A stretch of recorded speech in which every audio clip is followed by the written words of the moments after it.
1. 프롤로그. 나는 18배 엄마가 되었다.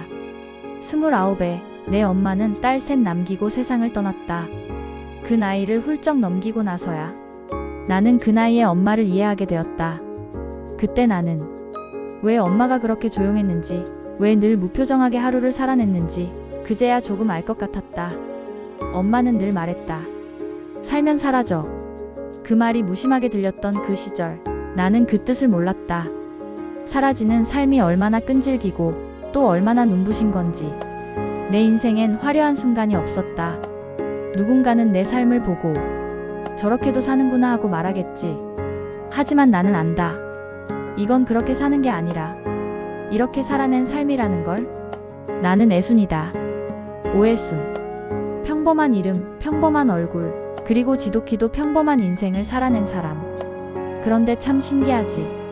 그 평범한 인생이 어느 순간 누군가의 가슴을 울리고 누군가의 눈물샘을 건드린다. 살아보니 그랬다. 다들 자기 인생 하나쯤은 폭삭 속은 적이 있다. 사랑도, 자식도, 믿었던 사람도, 심지어 자기 자신에게도. 나는 그 모든 걸 속고 실망하고 그러면서도 견디고 살아냈다. 누군가 내게 묻는다. 그렇게까지 살아야 했어요? 나는 대답한다. 그렇게라도 살아야 했지. 안 그러면 무너져버릴 것 같았으니까. 살면서 많은 걸 잃었다.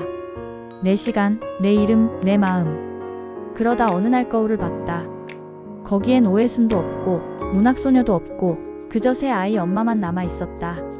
그때는 몰랐다. 내가 내 인생에서 사라지고 있다는 걸. 나는 분명히 여기에 있었는데 누구도 나를 불러주지 않았고 심지어 나조차 나를 잊어갔다. 그래서 이 이야기를 시작하려 한다. 잊혀진 이름, 묻힌 감정, 그리고 사라졌던 그 모든 계절을 꺼내어 당신에게 들려주려 한다. 이건 내 이야기다. 하지만 당신의 이야기이기도 하다. 엄마의 이야기이고 할머니의 이야기이며 지금 살아가는 우리 모두의 이야기다. 사랑에 속고 현실에 부딪히고 그래도 가족 때문에 웃고 울고 견뎌낸 그런 사람들의 이야기. 나는 그 모든 순간을 기억한다. 처음 전복 하나 입에 넣어주던 엄마의 손. 첫사랑의 망설임 없는 눈빛. 아이의 열나는 이마 위에 얹은 내 손. 죽음 앞에서도 말없이 웃던 관식이의 얼굴. 그게 내 삶이었다. 지금 돌아보면 참 별거 없는 인생이었다.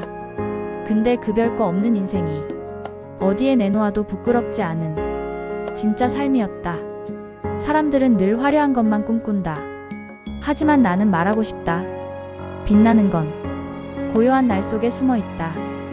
고무장갑을 벗고 밥상 앞에 앉아 아이와 눈 마주치며 웃던 그 순간이 내겐 세상 전부였다.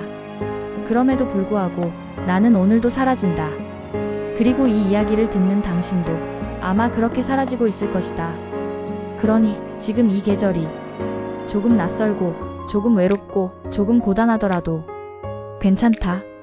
당신은 이미 충분히 잘하고 있다. 이제 그 계절을 함께 걸어보자. 다음 장면은 18소녀 오애순. 꿈을 품은 그 아이로부터 시작된다. 이 문학소녀 애순의 청춘과 야반도주. 봄이었다. 내가 처음 그 사람을 본 계절. 해녀 엄마는 바다에 나가 있었고 나는 학교 끝나면 늘 혼자였다. 종이 위에 시를 썼다. 봄바람이 어쩌고 붉은 살구꽃이 저쩌고. 지금 보면 우습지만 그땐 그게 내 세계의 전부였다. 교실 한켠에 앉아 책을 읽고 있으면 나는 잠시 현실을 잊을 수 있었다. 밥을 굶고 있는 것도 교복 안에 구멍난 속옷을 입고 있는 것도 아무도 눈치채지 못했다. 나는 그 시절을 문학의 계절이라 불렀다. 비루했지만 빛났다. 그리고 그날 그가 내 세계에 걸어 들어왔다. 양관식. 조용하고 느릿하고 눈이 깊었다. 처음엔 그저 스쳐가는 얼굴이었다. 동네 오락실 앞에서 친구들과 우르르 몰려다니는 동네 청년 중 하나쯤으로 봤다. 그런데 이상했다. 그 사람은 내 시선을 꼭 잡아 끌었다. 처음 내 이름을 불러준 날이 기억난다. 애순아. 세상에서 가장 부드러운 말투였다. 그 한마디에 나는 모든 걸 잊었다. 배고픔도 바닷바람도 심지어 시도 잊었다. 그날 이후 내시는 자꾸 관식을 닮아갔다. 단어가 무거워졌고 문장이 흐려졌고 마음은 갈 곳을 잃었다. 나는 사랑에 빠진 거였다. 그게 처음이자 마지막이었다. 세상에서 내 마음을 알아준 사람, 내 손을 따뜻하게 잡아준 사람, 그가 양관식이었다. 하지만 세상은 우리를 내버려 두지 않았다. 엄마는 말했다. 그 사람 무속 집안이야. 시어머니가 될 사람이. 점치는 할머니였고 동네 사람들은 속닥였다. 오해순이 그 집에 시집가면 망한다. 망해도 좋았다. 사랑이 전부였다. 그 사람과 함께면 나는 어디든 갈 수 있을 것 같았다. 그리고 우리는 도망쳤다. 그날 밤 별이 유난히 밝았다. 나는 달빛 아래 쌈짓돈을 품고 관식이 잡아주는 손을 따라 동네를 빠져나왔다. 슬리퍼 한 짝이 벗겨졌지만 뒤돌아보지 않았다. 엄마의 바다도 학교도 책상 위에 펴놓은 시집도 모두 두고 나왔다. 사랑은 그렇게 시작됐다. 우리는 제주 읍내이 허름한 사글 새방에 짐을 풀었다. 낡은 벽지, 구멍난 방풍문, 새벽마다 들리는 쥐소리. 처음엔 그것마저 설렜다. 같이 사는구나. 그 사실 하나에 세상이 온통 내 편 같았다. 하지만 오래가진 않았다. 설렘은 배고픔에 무너졌고 배고픔은 서운함을 낳았다. 밥은 언제 돼? 관식이 그렇게 묻던 날 나는 울었다.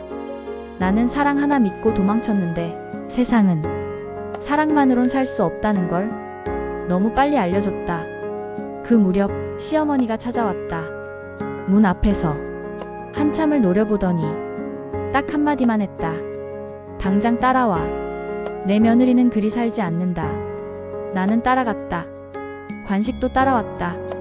그 순간부터 내 인생은 시댁살이라는 새로운 소설이 되었다. 처음엔 참았다. 며느리는 참는 거라고 배웠다.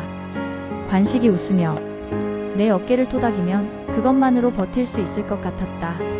하지만 세상은 자꾸 그 사람마저 내 곁에서 멀어지게 만들었다. 관식은 일터로, 나는 부엌으로. 서로 마주 볼 시간은 줄고 침묵만 늘었다. 가끔 그가 말했다. 힘들지? 그럼 나는 대답했다. 아냐, 괜찮아. 근데 사실은 하루에 12번씩 도망치고 싶었다. 다시 그 봄으로, 그 시집이 놓인 교실로, 살구꽃 향기 나는 교정으로. 하지만 돌아갈 수 없다는 걸 나는 너무도 잘 알고 있었다. 그 시절 나는 엄마가 아니었고 아내였고 며느리였고 그 누구보다 외로운 나였다. 첫 아이가 태어났다. 빨간 얼굴, 쪼그라든 손, 내 품에 안긴 그 작디 작은 생명은 울음소리 하나로 내 모든 시간을 갈아삼켰다. 그 순간 나는 엄마가 되었다. 하지만 솔직히 말하면 나는 아직 소녀였다. 18. 누군가에겐 꿈을 꾸는 나이였고 나에겐 꿈을 접는 나이였다. 밤마다 젖을 물리며 나는 혼잣말을 했다. 나도 아직 울고 싶은데. 아이는 자주 울었고 나는 자주 웃었다. 울음을 참기 위해 웃었고 무너지지 않기 위해 웃었다. 관식이는 변해갔다. 아빠가 되면서 자꾸 멀어졌다. 책임이 무거웠고 말수는 줄었다. 서로에게 말하지 않아도 알 수 있는 감정들이 점점 많아졌다. 침묵은 때로는 공감이었고 때로는 거리감이었다. 나는 어땠을까? 나는 점점 내 이름을 잊어갔다. 오해순. 누구였더라? 책상 위에 시를 쓰던 소녀는 어느 날 가스불 앞에서 된장찌개를 끓이다가 사라졌다. 그 누구도 그 아이의 실종을 알아채지 못했다. 그리고 나도 찾지 않았다. 나는 이제 엄마였고 아내였고 며느리였다. 나라는 사람은 조금씩 멀어졌다.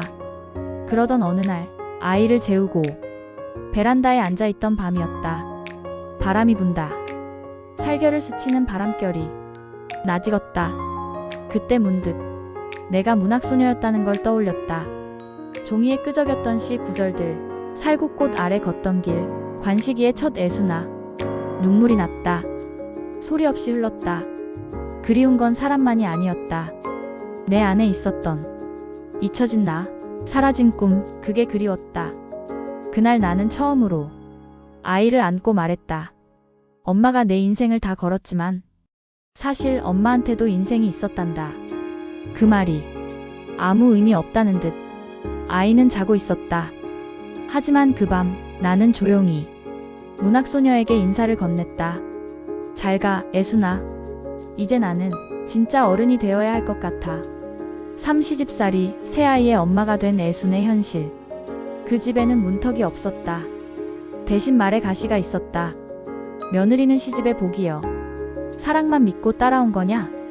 손이 빠르질 않아, 눈이 더디질 않아.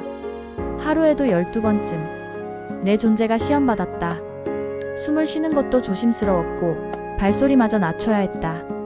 내가 부엌에서 국을 끓이면 시할머니는 문틈으로 훔쳐봤고 내가 관식이에게 웃어 보이면 시어머니는 눈을 흘겼다. 나는 그 집의 공기였다. 보이지 않지만 없으면 안 되는 존재. 하지만 아무도 고마워하지 않았다. 어느 며느리가 잘하더라. 저 집 며느리는 아침마다 절을 올린다더라. 늘 비교였고 늘 미달이었다. 나는 웃었다. 참아야 살 수 있었으니까. 잡녀가 되어 바다에 나갔다. 처음 물질을 배운 날 숨이 턱 막혔다. 바다 밑은 무섭고 귀가 먹먹하고 눈이 따가웠다. 하지만 나는 한 마리의 문어라도 잡아와야 했다. 먹고 살아야 했으니까. 전복 하나, 소라 하나. 내 손바닥 안에서 밥값이 되었고 내 허리뼈가 하나하나 내려앉았다. 바닷물에 젖은 손으로 밥상을 차리고 아이를 안고 기운 빠진 관식을 일으켰다. 그게 하루였다. 그게 매일이었다. 그러던 어느 날 둘째가 태어났다. 그리고 얼마 후 셋째가 울었다. 나는 새 아이의 엄마가 되었다. 이름도 꿈도 소녀였던 시간도 다 내려놓고 나는 이제 엄마였다. 그 이름 하나로 세상을 견뎠고 밤을 지켰고 해를 넘겼다. 나는 누구였을까? 누구여야 했을까? 거울을 봤다. 눈 밑에 짙은 그늘, 손등엔 소금물에 벗겨진 피부, 머리는 헝클어졌고 입술은 메말랐다. 하지만 나는 그 속에서 웃고 있었다. 왜냐하면 아이들이 내 이름을 불렀기 때문이다. 엄마. 그 소리 하나면 모든 게 견딜만 했다. 그게 사랑이었다. 그게 인생이었다. 아이를 키운다는 건 하루하루 쪼개지는 나를 다시 이어붙이는 일이었다. 첫째가 감기에 걸리면 나는 이마에 찬 수건을 얹으며 조용히 기도했다. 내가 대신 아프게 해달라고.